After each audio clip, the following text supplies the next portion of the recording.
Hey there, Lars DMO73 here, bringing you a showdown between myself playing Alex Sansta solo and the new extension rule versus Josh Furey at his first take on our ABC exclusive ruler, Gnome. Let's go ahead and jump right in. Ruler School is brought to you by Odyssey Games, where you can go to pre-order upcoming Force of Will sets, ccgprime.com for singles and supplies, cardodoko.com for those rulers in the international market looking for product, the Ruler School Circuit Series now taking orders on our Q1 2025 Squid.exe circuit kits, and to our guest lecturer members, Bite Ramen and Casey Madden. Class is in session. As we get started here, just a reminder that you can actually go pick up your tickets for the Force of Will Festival and GP taking place June 6th through the 8th at the Radisson Hotel in Kalamazoo, Michigan. It is going to be one of the biggest events of the year, including 3 invites to first, second, and third for the World Championships, so definitely aren't going to want to miss that. The link is in the description to go to Ruler School TCG and pick up your tickets. Hope to see you there. So we are starting with Alex Lunar Stun. It is taking advantage of the new XR, which essentially locks us to both having 3 monster card zones and an extra lunar duty per turn to kind of keep those monster card zones filled thanks to Protect. And Josh is playing Gnome Spirit Ramp. It is this idea of using a very heavy spirit package and the discounts that Gnome provides to create some pretty aggressive stone ramping so that Gnome can flip, and then you can pressure things down with things like nicte, Guardian Dragon, all kinds of stuff, and getting spirits for 1 from the deck is pretty cool because there's some pretty good wind spirits to be able to do that. So we're going to go ahead and jump right in here. Josh is on the play. And again, reminder that Gnome makes wind spirits of total cost 2 or less get two or more get discounted by 1 green. So things like here's Spirit of the Soil is now just a 1-drop. So a 1-drop 5/7 that when it's sent from field to grave ramps you a stone is pretty good for Gnome, which is kind of insane. So we're going to go ahead and start with our 5,000 life here. We both have our first of the Eclipse Stones. We're going to start with a Lunar Royal Guard here. This is set to be able to kind of get our protection stuff going, as well as set up resonance triggers, and again be able to stop this Spirit of the Soil without killing it, because we're a 6/6 and he's a 5/7. So we got to keep him from getting as many stones as possible until we're at a good position to kind of go from there. Going into Josh's turn, we're going to go ahead and move to recovery. Spirit of Reincarnation, going to go ahead and pay the 300, does not mind that at all. Just as a reminder here, he is trying to find the 1 copy of Spirit Stone in his deck so that he can perform Judgment of Gnome. So you can set a Robometa in hand. Spirit of Storm's not a great thing for him to see.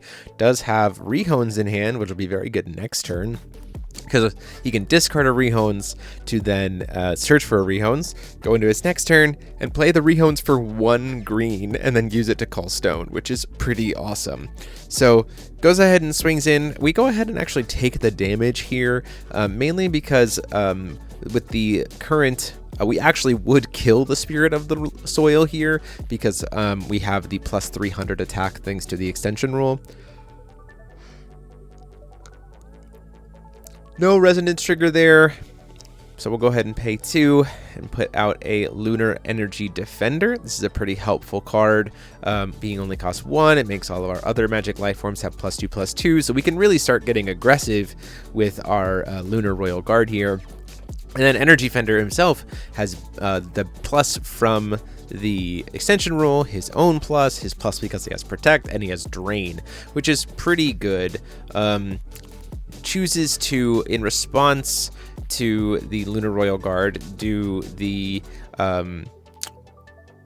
thing to recover Spirit of the Soil using Gnome, and then Council is going to get a +1/+1 counter on it, which will then double the number of +1s and force me to cancel that Lunar Royal Guard unless I pay 2 will, which I'm not going to do.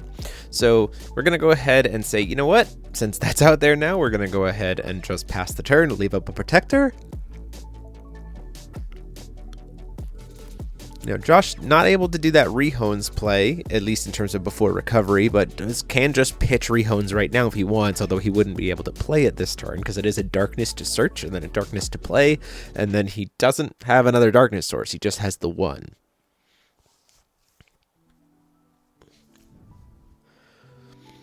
So not quite sure what he wants to do here. Might be worth it to just hold and wait until Rehones can get pitched next turn.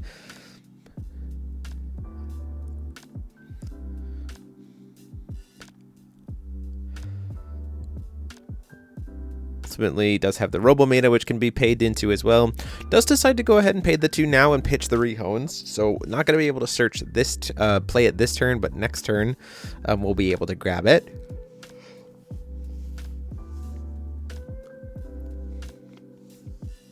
And then what else we have here? Not probably going to be able to do much aggression this turn because, again, Spirit of the Soil will just get blocked by the Royal Guard, which will set up for, you know, a Lunar Duty at that point. Does decide to go for the tap out route with Guardian Dragon, an excellent tool in here, and now has a grand total of 1, 2, 3, 4, 5 magics, like stone types. So if he wanted to, if he remembered, he could try to do the lunar eclipse element here, especially now that he hits another stone. He does it instead of swinging in. We're gonna go ahead and try and reanimate at end of turn.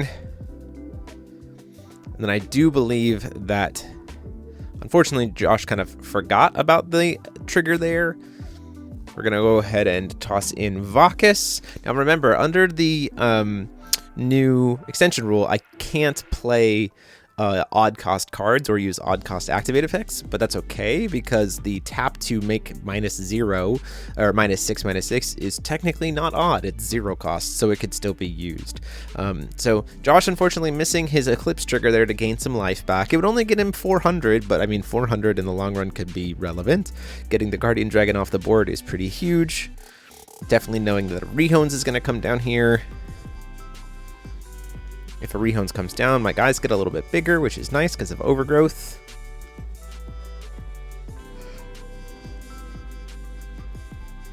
It's just a matter of when and if Josh can find that Spirit Stone. Because once the Spirit Stone comes in, Gnome can put in some pretty serious work once he flips. And he's not playing against a fire deck, so he's probably not going to have to worry too much about his Gnome getting killed. Barrier 2 or less already, but also, and then most of his stuff isn't going to get killed because barrier non-fire, right? Does use the Rehones to call stone, hits the Spirit Stone there, so we're in a very good position to be able to perform Judgment here, which would start setting things up. Now, Josh has to be careful because, again, he only has 3 slots. So Gnome is essentially going to take one of his 3 slots for the remainder of the game as long as he's out there. So he does have Pierce, which is helpful. Protect is kind of the bane of Pierce, though, because we can kind of redirect the attacks. That's the biggest piece here. So he's got to be careful about how much value he's going to try to go for here or how much he can really try to push out, because he essentially has 2 monster slots to work with. That being said, Gnome does have a very kind of advantage against something like this when we have fewer zones, in the sense that he can use his pay green to recover himself or a spirit, so he can get multiple attacks in off of one body. End of the turn, we're going to flash in a lunar communication device to try to set up some what our next draw for turn is. Color stone, we hit our crown stone, we play a single copy of that. We're going to go ahead and use Lunar Communication to pitch a Jester and shuffle back in, draws a card, pitch a life form, and then we're going to try to use Lunar Duty to reanimate him. It's our 3rd slot here. This is where we get to start ripping Josh's deck apart. And when you're playing against Gnome, that can be pretty helpful because he wants to go into the deck a lot. So if he can tear things that are out of hand, you know, tear the big hits from the deck out from his choices, then we're in a pretty good, then we can, you know, whittle down those resources and get to a point where, again, as a stun deck, we're kind of trying to stall him out a little bit here. And the point is, with Protect, you're really set up to be able to do this and kind of continuously eat your opponent's deck over and over again of all their resources until eventually they just kind of starve to death. Especially since you can do multiple Lunar Duties per turn. These guys have Protect because of, you know, being resonators entering the field, thanks to Alex.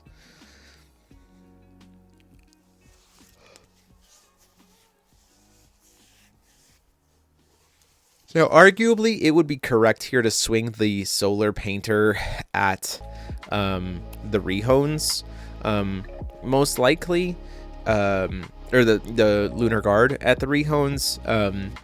It probably gets stopped almost immediately by the Gnome, though, is the biggest problem. And we don't really have a way to kill the Gnome, especially since he can, you know, recover himself, so I can't, like, attack him multiple times.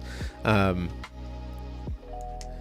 do see Josh, at the end of his turn, going to go grab a Spirit. Just looking now here, because the cards that I grabbed with Lunar Jester get removed from the game face down, Josh isn't really sure exactly what has been taken from him. So the search from Gnome, though, does get him to be able to kind of take a peek and see what happens.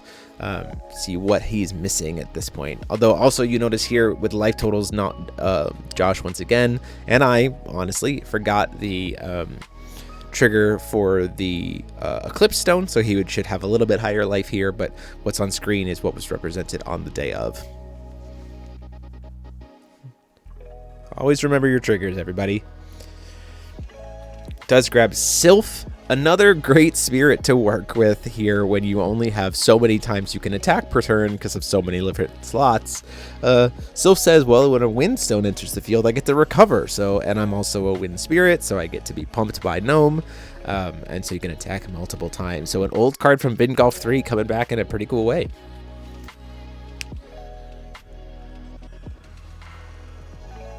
Still at the end of his turn, though, or still at the beginning of his turn, we're going to go ahead and do Lunar Throne of the Light Palace. The thought here is I'm going to make him remove the top 3 cards of his deck from the game. I'm going to buy back the guard, and I'm going to force him to destroy the Sylph. I do not want to have to deal with that at all. And we do hit the top 3 cards of the deck here. Not sure what he's got there, but we're in a good spot. We got some points of interaction. We have a mirror, which can be really helpful against Gnome here to be able to stop him from being able to recover something.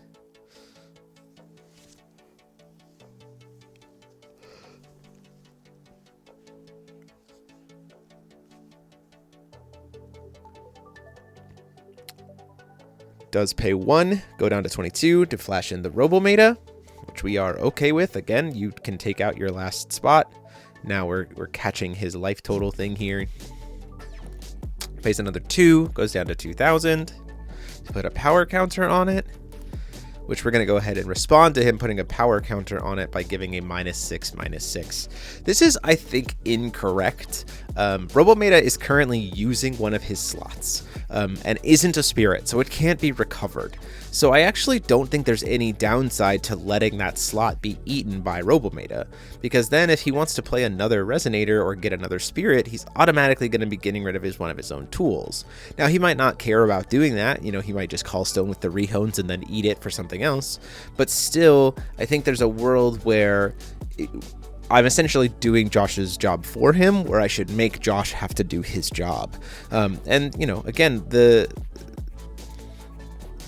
-6/-6 could be more relevant somewhere else, especially since even with him having protect, there's not really anything like even with Rebholz having all those stats and stuff on him, it means it's probably not going to get sacrificed.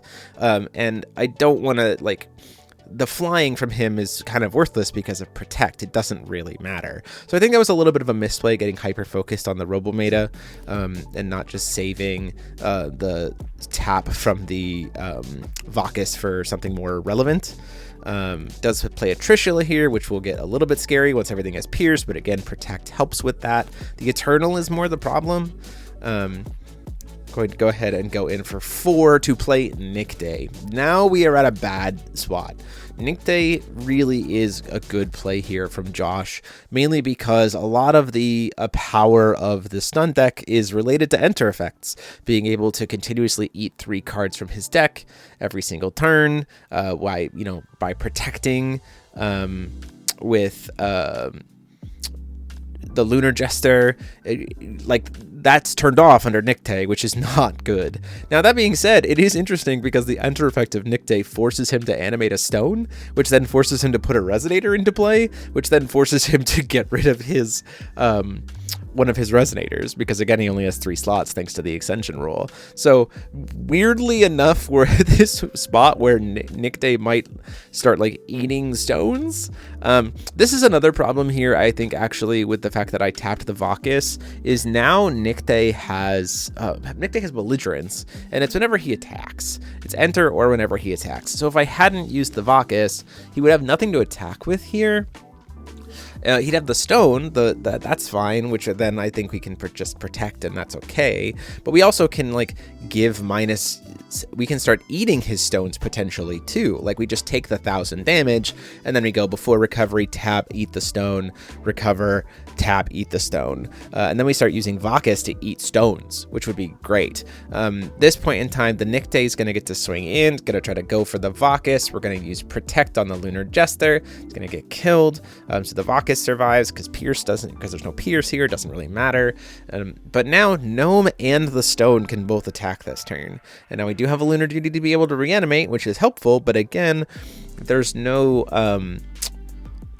the Eternal's certainly active, and there's no way for me to get the trigger off of the Lunar Guard. So I think we go ahead and protect for the Lunar Duty, force him to use the stone to potentially try to bring it back. We'll do Lunar Duty here to try to reanimate when he tries to go back to combat. We're going to protect Vacus with that Lunar Duty, and then move into seeing what else happens here.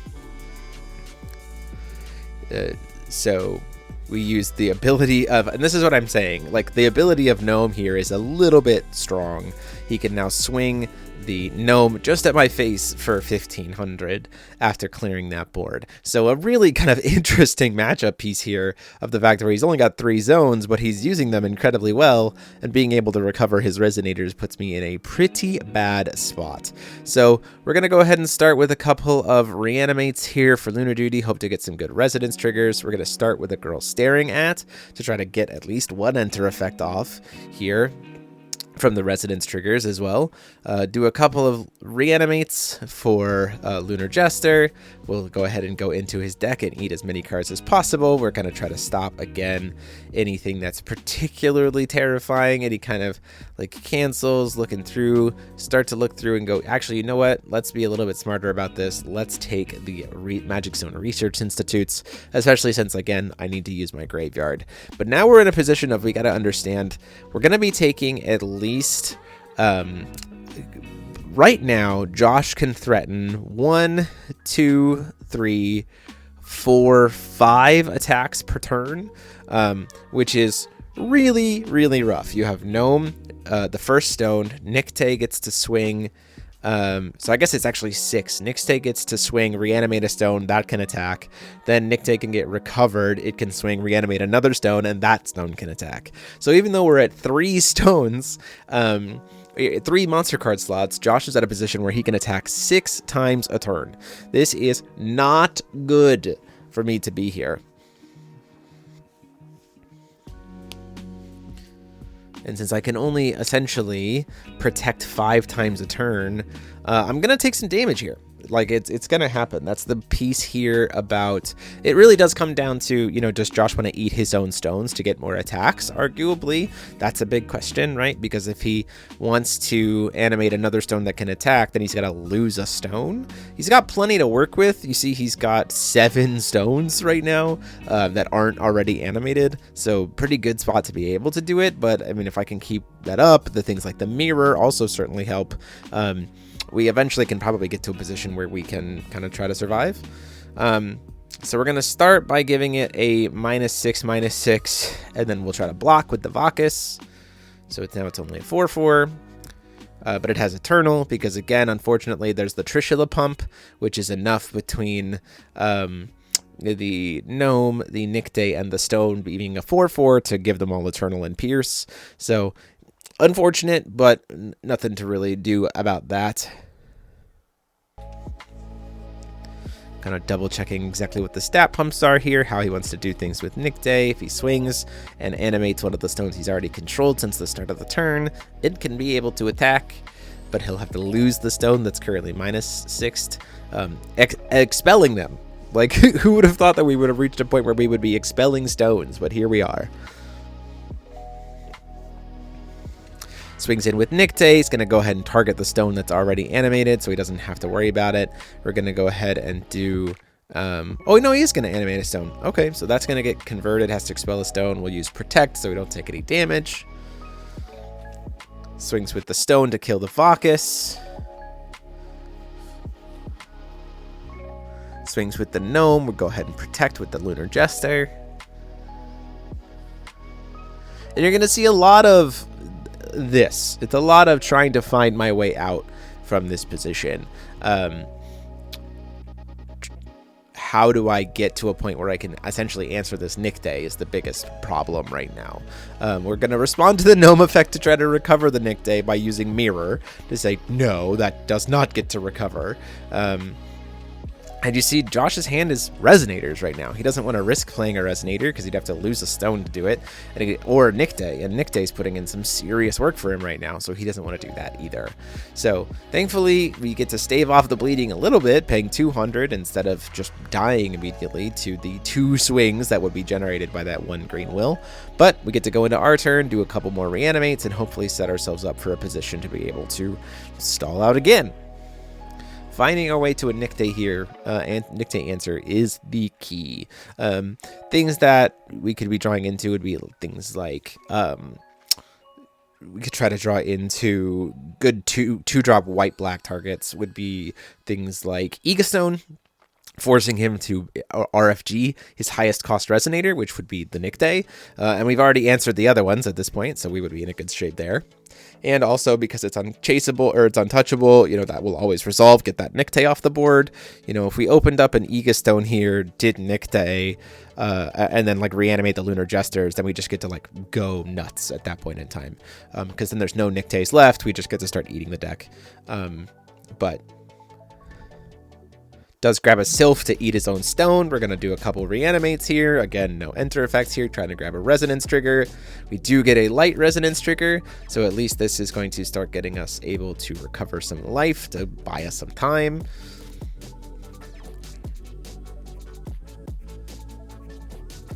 We have another mirror, which is helpful. I'm going to go ahead and do 2 to do a Stony King. So Stony King here, having protect with Mythic and Drain is kind of nice. Not having to worry about getting like lore-ited or something with the consensus ability, essentially forcing, again, we're trying to force Josh to run out of resonators. So anything we can do to make Josh feel uncomfortable keeping the nicte around is what we want to do here.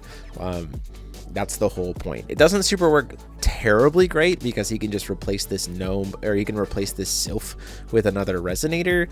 Arguably, it might actually be better for me to just call the king twice to rip 2 cards out of his hand. But even then, gnome's getting to produce some stuff anyway. So this is, again, just a matter of get a body on board, remove a body for Josh, make him burn some will, set ourselves up for something a little bit better, and kind of go from there.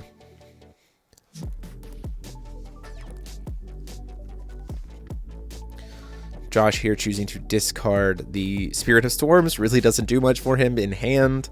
Would cost 3. Because again, when Gnome is flipped, he doesn't have the cost discount here.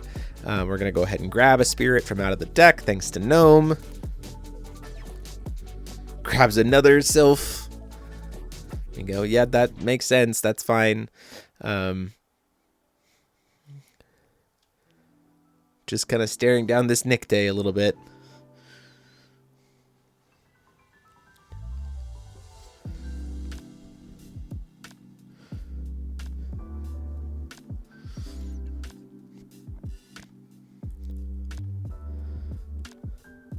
Go into Josh's turn. You see he has Gone and the trio, or the Yigdor here. Draws into another Gone. Not really much there.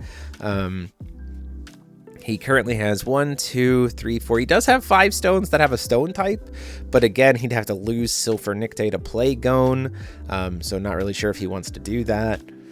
Swings with Sylph. We're going to go ahead and try to protect.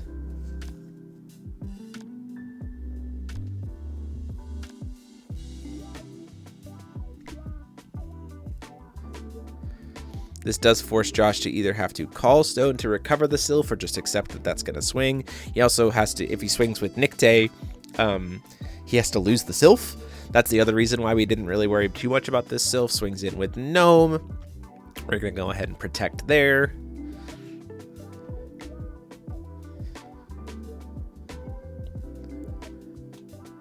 It's this weird kind of just like staring match, right? Where because I have protect, he can't pierce through, and I have lunar duties to be able to reanimate, but the more he tries to push aggression, the more stones he has to eat, or more resonators that he brings out that he has to then get rid of. And it might just be worth it to continue to push through, but that's still Josh's prerogative to kind of think about. Does decide to swing in with the nicte. We're going to go ahead and protect. That'll make him eat Sylph to reanimate one of his stones. The reincarnation stone's going to get to come into the field here. Now that can swing, but as he attempts to move into combat, we're going to go ahead and try to... Oh, we do this in a little bit backwards order. So he attempts to reanimate, or he attempts to go back to combat, and you see I paid the wrong stone here for the mirror. I do both anyway. I mirror to stop the reincarnation, or to stop the swing from nicte, like the recover from Gnome, and then we lunar duty to reanimate to set up the stone here. Now we are getting at a point where if we hit one of our dual stones, we'll have 4 stones with a type. So this will at least let us start locking down stones a little bit here. So we do see the 2 get it, and we finally get to see some resonance triggers here, light and darkness, and he does have a stone without a stone type, not that that matters. We're going to take a random card out of his hand and get it removed from the game face down. And then we get to recover some life, which is very helpful. We drain some life here. At the end of the turn, our stone is going to be able to essentially hit 2 of his stones. We could hit the reincarnation stone because it's a... well, we can hit a non-magic stone entity, so we can only hit 1 of his stones, but the one that it can attack already, we can stop it from being able to recover. So then that's at least 1 less thing that we're going to have to swing with, right? That essentially means that he's down to 1, 2, 3, 4, 5 attacks per turn, and if we have 5 bodies, we can answer 5 attacks. That's the biggest piece here. We can answer up to 5 attacks per turn thanks to 2 lunar duties, right? 2 protects, 2 reanimates for 2 more protects, plus another blocker. So keeping a stone locked here is what keeps us alive. That being said, Josh could also just abandon this stone immediately by going to go get a spirit and forcing it to get rid of it. Not a lot of spirits left in the deck at this point, but again, Josh is saying, look, we're going to try to be aggressive. We get to that 6th attack per turn, and that's the one that can hit you. And sometimes that's all he needs. Rehone's going to get to come in here. Doesn't do a whole lot here, but it is, at least again, it's another body, it's another spirit. We do see a Persephone here, which is an excellent draw for him at this point in time, because it essentially mitigates 1 lunar duty, which is rough, which really rough. Essentially puts me in a position where I can't, I have to use both my lunar duties just to get 1 thing back, which is not at all good.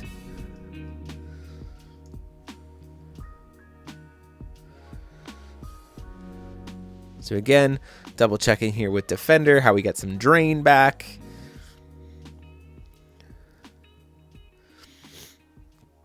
Double checking exactly how much pressure we're going to be under here.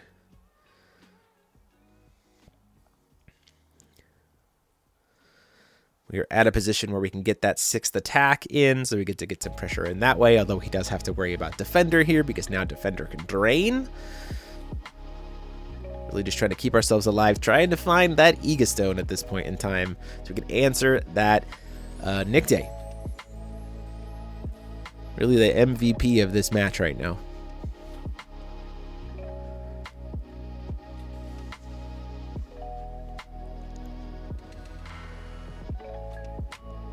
Pushing in here at the end of Josh's turn. Interestingly enough, because Josh is losing stones, eventually he'll be at a point where his lunar eclipse no longer triggers anymore. Right now he is at 1, 2, 3, 4 stones with a stone type, so his lunar his Lunar Eclipse stone isn't actually triggering anymore. He has to call a stone. That being said, he could just use the Rehones to call the stone and probably get it and be right back to active. That also gives him the potential resonance trigger off of nicte, which will let him destroy a resonator. So kind of serves the purpose of the free attack while also giving him some more resources. Does choose to go to combat with the Rehones, though, which is Lunar Energy Defender, is going to get us to get a plus 500 attack. It is going to make the two of us trade because I have 1,000 defense. And Rehones has 1,000 attack thanks to Gnome. So I get 500 life back, though. Really relevant. And now we're again at a position where we're going to have to take 1 damage from something. 1 swing, it's just a matter of which swing. So Gnome's going to get blocked with Protect. Stop the pierce damage from getting me through. Thankfully, I could use the Moon Shades to try to recover, to do Lunar Duty instead of having to pay life, which is always nice. See, there's the Persephone in hand.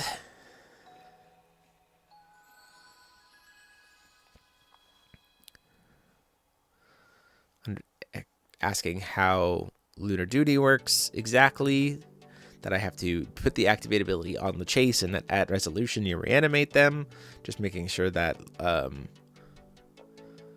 we do have Persephone to be able to respond to that.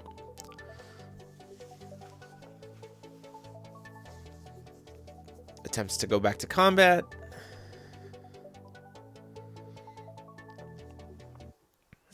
Don't really need to do Lunar Duty quite yet, because I do have the 1 Protector available. Swings, reanimates the Spirit Stone, or the Wind Stone here. Loses the Rehones. Gonna go ahead and do that.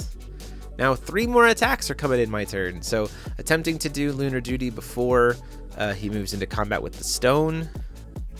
He's gonna respond by using Persephone to try to remove it from the game. We'll respond with a second Lunar Duty here.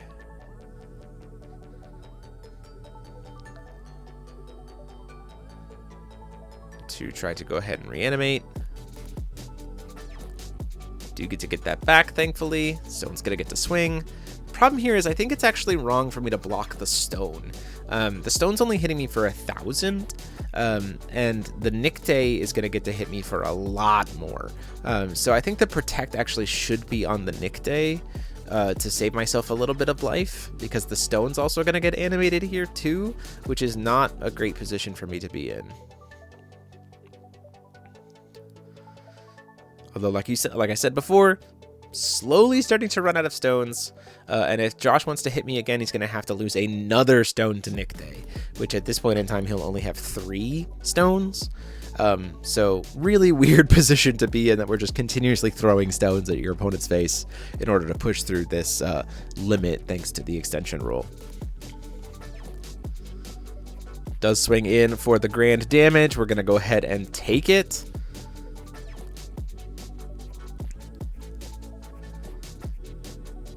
Does choose to hit a different stone, not hit one of his own stones. He's not going to swing at me this turn, essentially. He's just going to target the same stone that's already a resonator, so that he doesn't have to lose it. Draw for turn. Before recovery, we're going to take advantage of some extra will, pay 400 life, go down to 6. Not a great spot to be in. To do the Lunar Throne here, we're going to use it to buy back our Stony King. We're going to go ahead and try to make him remove the top 3 cards of his deck from the game and gain 800 and make him lose 800. So back up to 14. Gets to bodies back. Forgot to remove the top 3 cards of his deck at this point. Can do the 2 Lunar Duties. There's the 1, making sure there's no Persephone. There's the 2nd. There's still no Persephone. Call Stone. Unfortunately, not seeing a Resonance trigger here. There were some changes made to the Stone deck after this, so we could trigger Resonance more often. Going to use the God's Art for that for black, and then pay 1 to try to cast Stony King. Again, same kind of position that we were in before. It's about setting up as many blockers as possible. The hope is that maybe we could stall out to the point where Josh just doesn't want to lose any more of his stones, and his hand just becomes super dead. That maybe that's how we go from there, right? That he just can't afford to swing with the nicte anymore, and can't afford to play another resonator or something like that, and we can kind of stall out from that position, right? Not a great spot to be in as the deck that's trying to survive, but it's certainly a winnable position because we have so many reanimates. And if we ever do get a position where we can get the nicte off the board by drawing into our Ega Stone, then like we're off to the races because we've burned so many of Josh's resources at this point and he's so low on stones, that we're in a really, really, really good spot.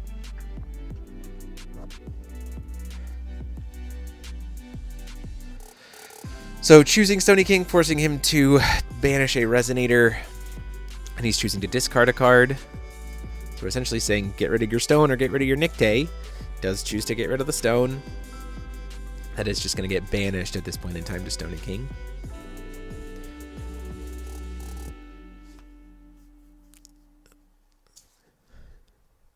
At this point in time, we pass it over. He's going to pay 100 and go get another spirit from the deck.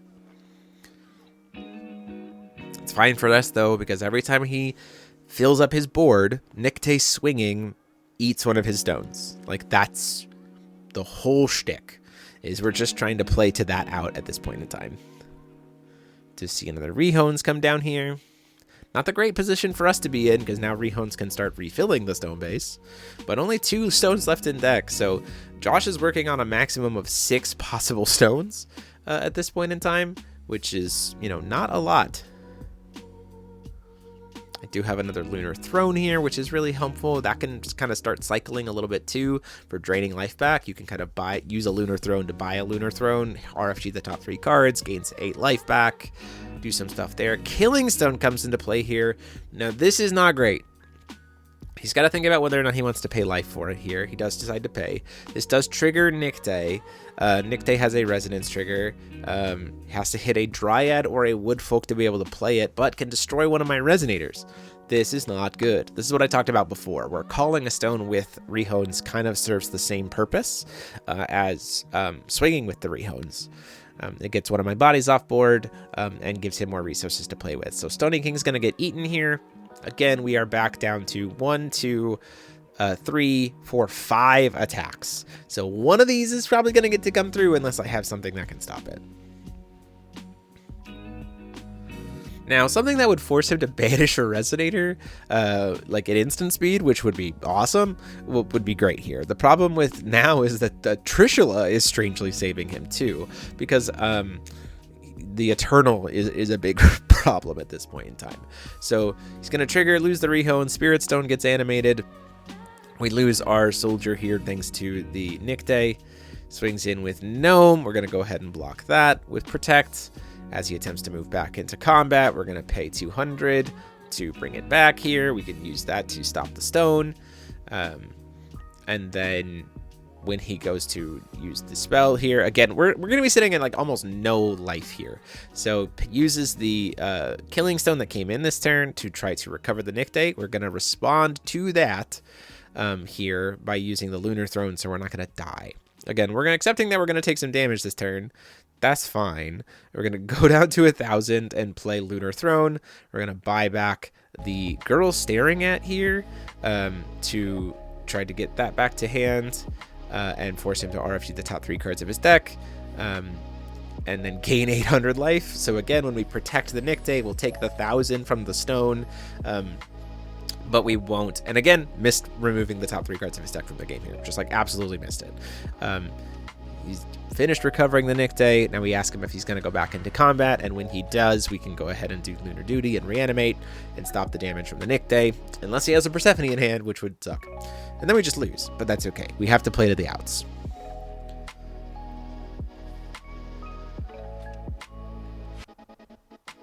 Close to the point where we can start Lunar Throne cycling, which is a really good position for us to be in, like slowly gaining life back.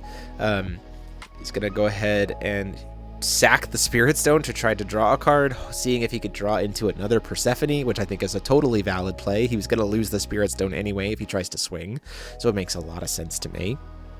Tries to go to combat. We bring in the Lunar Royal Guard, the one that has barrier, because the stat line doesn't matter. We just don't need it to be spot removed. When he swings in, he's going to animate a stone. Gets to hit us for 1,000 with that stone. Takes us down to 8. Draw for turn.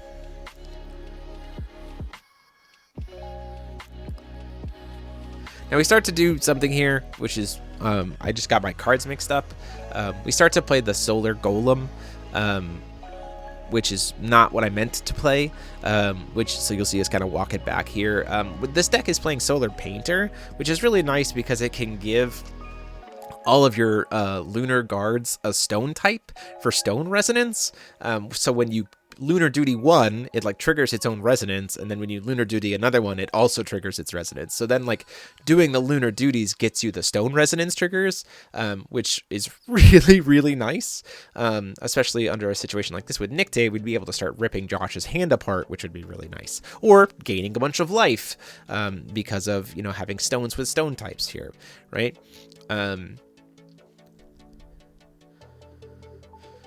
So doing a couple of girl staring at, Lunar Duty here.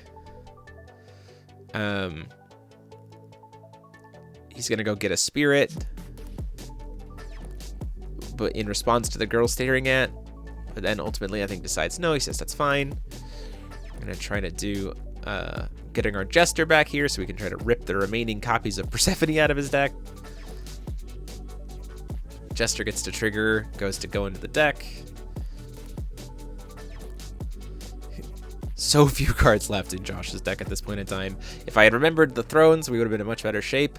Unfortunately, missing another resonance trigger here really sucks. Again, we made some changes to the stone base after this, so we resonance trigger a lot more. And then paying another 400 life, going down to 8 to try to do Harlequin.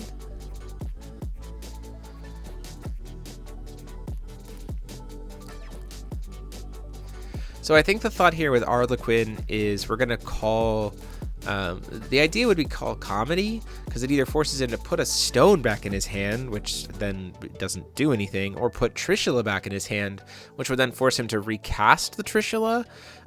So I don't think that's really good here, as opposed to Tragedy, where we could just rip the 4 cards out of his hand, right? If we both pick Tragedy, then, you know, he just has to discard 4 cards. And Josh does choose that, right? So he does choose Tragedy. So at this point in time, again, we're at a good position. Not a super huge amount of life. We need something to be able to keep ourselves alive here from the 6 attacks that he's going to be representing over our 5 blocks. And I don't think we have anything in hand, so it's just a matter of playing it out. So let's see what Josh decides to do here.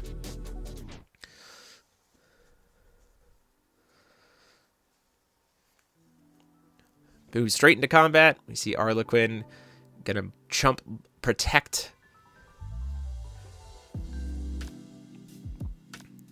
Now, interestingly enough here, I could have done Protect and then tried to do the Harlequin ability, which could have potentially saved us the game. Also here, a total misstep here that actually ends up costing me some life is that I forgot to use the Lunar Stone trigger to prevent his stone from being tapped, like that's first stone from being able to swing. He animates another stone. We go here. He goes into combat again. We do Lunar Protection on 1. And then he's going to go ahead and we're going to try to block. And then he goes, uses Gnome to reanimate nicte.